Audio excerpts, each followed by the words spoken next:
Chapter 10. Further Use of the Will. You cannot retain a true and clear vision of wealth if you are constantly turning your attention to opposing pictures, whether they be external or imaginary. Do not tell of your past troubles of a financial nature, if you have had them. Do not think of them at all. Do not tell of the poverty of your parents, or the hardships of your early life. To do any of these things is to mentally class yourself with the poor for the time being, and it will certainly check the movement of things in your direction. Let the dead bury their dead, as Jesus said. Put poverty and all things that pertain to poverty completely behind you. You have accepted a certain theory of the universe as being correct, and are resting all your hopes of happiness on its being correct. And what can you gain by giving heed to conflicting theories? Do not read religious books which tell you that the world is soon coming to an end. And do not read the writing of muckrakers and pessimistic philosophers who tell you that it is going to the devil. The world is not going to the devil, it is going to God. It is wonderful becoming. True, there may be a good many things in existing conditions which are disagreeable, but what is the use of studying them when they are certainly passing away, and when the study of them only tends to check their passing and keep them with us? Why give time and attention to things which are being removed by evolutionary growth, when you can hasten their removal only by promoting the evolutionary growth as far as your part of it goes? No matter how horrible and seeming may be the conditions in certain countries, sections, or places, you waste your time and destroy your own chances by considering them. You should interest yourself in the world's becoming rich. Think of the riches the world is coming into, instead of the poverty it is growing out of. And bear in mind that the only way in which you can assist the world in growing rich is by growing rich yourself through the creative method, not the competitive one. Give your attention wholly to the riches. Ignore poverty. Whenever you think or speak of those who are poor, think and speak of them as those who are becoming rich, as those who are to be congratulated rather than pitied. Then they and others will catch the inspiration and begin to search for the way out.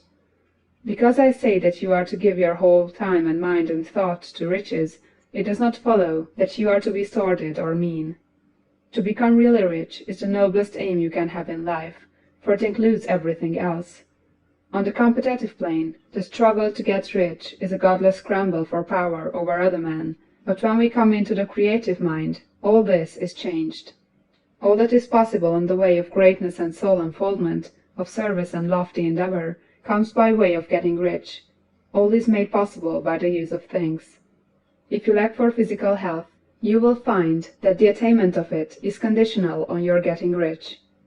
Only those who are emancipated from financial worry and who have the means to live a carefree existence and follow hygienic practices can have and retain health.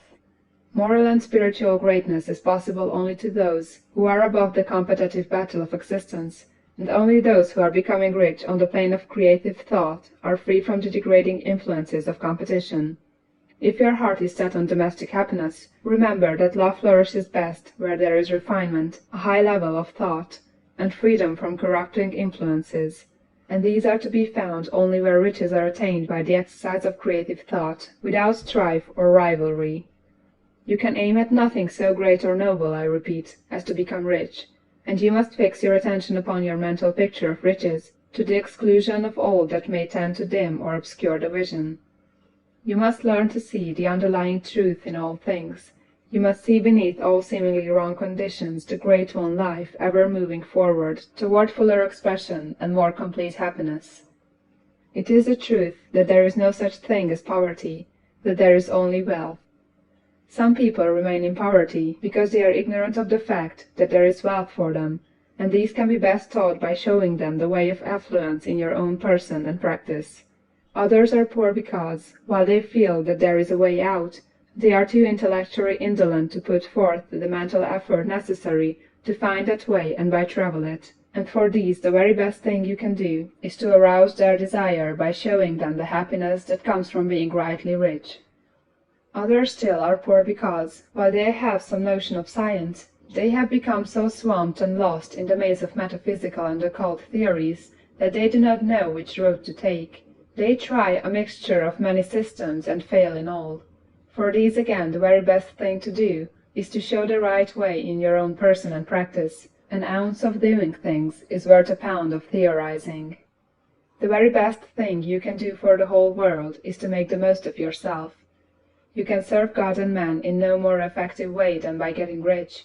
That is, if you get rich by the creative method and not by the competitive one. Another thing, we assert that this book gives in detail the principles of the science of getting rich, and if that is true, you do not need to read any other book upon the subject. This may sound narrow and egoistical, but consider, there is no more scientific method of computation in mathematics than by addition, subtraction, multiplication, and division. No other method is possible. There can be but one shortest distance between 2 points. There is only one way to think scientifically, and that is to think in the way that leads to the most direct and simple route to the goal. No man has yet formulated a briefer or less complex system than the one set forth herein. It has been stripped of all non-essentials. When you commence on this, lay all others aside. Put them out of your mind altogether. Read this book every day. Keep it with you, commit it to memory, and do not think about other systems and theories. If you do, you will begin to have doubts, and to be uncertain and wavering in your thought, and then you will begin to make failures.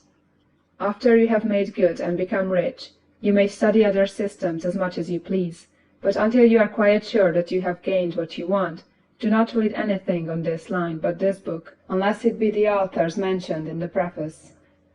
And read only the most optimistic comments on the word's news, those in harmony with your picture. Also, postpone your investigations into the occult. Do not dabble in theosophy, spiritualism, or kindred studies. It is very likely that the dead still live and are near, but if they are, let them alone. Mind your own business.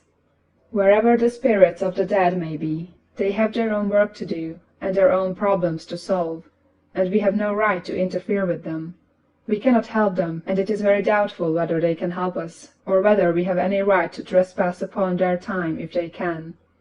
Let the dead and the hereafter alone, and solve your own problem, get rich. If you begin to mix with the occult, you will start mental cross-currents, which will surely bring your hopes to shipwreck.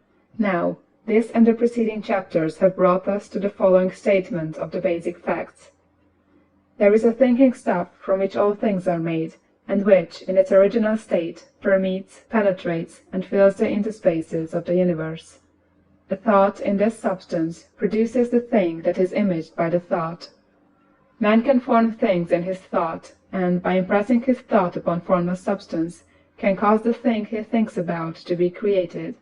In order to do this, man must pass from the competitive to the creative mind.